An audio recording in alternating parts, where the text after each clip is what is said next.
És un dia important per la corporació i per la Regió Sanitària de Girona, ja que aquest nou espai permetrà acostar a tractaments que actualment no es podien fer en l'Hospital de Calella, doncs poder-los fer en proximitat i a més aquells que ja es feien a l'Hospital de Calella fer-los en unes altres condicions, en un espai molt més digne,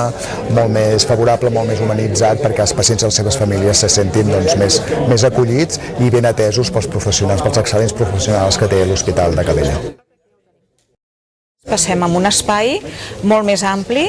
amb 18 llocs de tractaments simultanis, 16 amb butaques i 2 amb 2 boxos aïllats, perquè a vegades es requereixen tractaments que el pacient no pot estar en una butaca i necessita la seva més intimitat. I també guanyem espais molt més lluminosos, amb llum, espais més amigables, espais més dignes, on la relació tant de pacient i professionals pot ser amb més confidencialitat i millorar-la respecte a l'anterior espai. Per l'ICO, que sabeu que som qui fem els tractaments oncohematològics a tota la Regió Sanitària de Girona, evidentment fa temps que esperàvem aquesta ampliació, perquè Calella tenia un hospital fins ara petit, tot i que realment molt ben aprofitat pels seus professionals que hi havia, per cobrir una població gens petita i cada cop amb major creixement. Doncs el que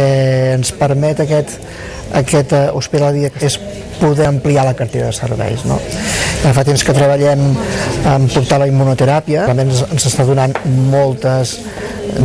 satisfaccions a nivell de supervivència dels pacients. Hem estat anys aprenent com funciona la immunoteràpia i ara ja la podem portar als hospitals de la xarxa.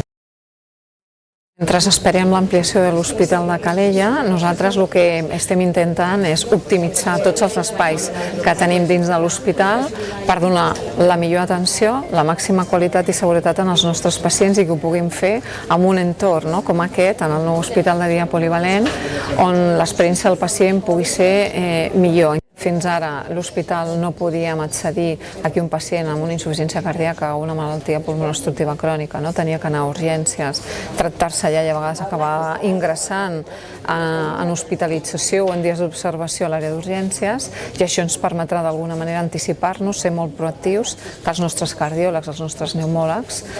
puguin establir aquests tractaments en l'hospital de dia i d'aquesta manera no passar ni per urgències ni tampoc caldrà la seva hospitalització. En el qual també això és un benefici molt important tant pels nostres pacients com també pels nostres professionals.